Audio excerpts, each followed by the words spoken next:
So as we've discussed, all physical forms of activity have some degree of risk of injury. Yoga is low risk compared to other activities, but it is impossible for a yoga teacher to 100% prevent an injury ever happening in class. There are, however, a couple of practical things that we can do as yoga teachers. The first is that if we are choosing to touch our students, I believe we should avoid applying force or load to that student.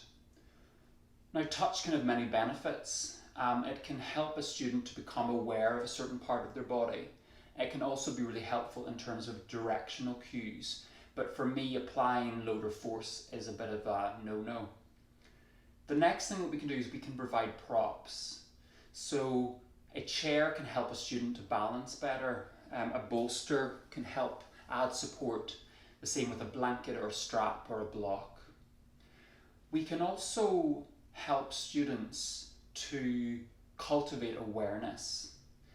And one way is to mirror back to them what you're seeing. So if in a pose, a student is holding their breath or grimacing or looking very uncomfortable, we can reflect that back to them, and that actually helps the student to develop a bit more sense of personal awareness.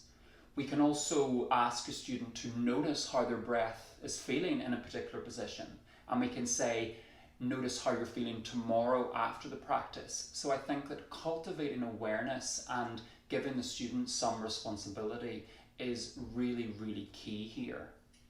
I think it's also vitally important to continue to invite the students to rest. So it's basically giving permission, and I can't really underestimate how important this is. If we don't continually give permission to rest or to back off, then students will keep kind of pushing through. And one thing that I often say to students is that an advanced practitioner is someone who knows when to rest. So by really changing that dialogue and changing the perception of what it is to be advanced, it can really help to potentially prevent injuries.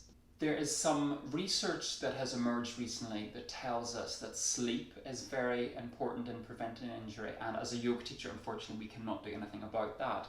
And what they found was that if you have lack of sleep, you're more likely to have an injury a couple of days later. So maybe we could screen for that in a yoga class, and if someone didn't sleep well 2 nights before, we don't let them enter. But that is an example of how often things are out of our control, out of our hands as a yoga teacher. Does alignment play a role in preventing injury? Essentially, the answer is no. So there is this widespread misconception that for a given yoga asana, there is a correct way to place your body parts, and therefore all other options are incorrect. Or there's a correct way to move and other ways are incorrect. And a really good example is in warrior. So think of having the knee above the ankle. That is helpful because it utilizes the strength of the long bones, and it means that that pose is more sustainable. But it doesn't mean that there is a lower risk of injury. You can actually have your knee well beyond your ankle or well behind your ankle and have the same risk of injury as you would have if your knee was directly above your ankle.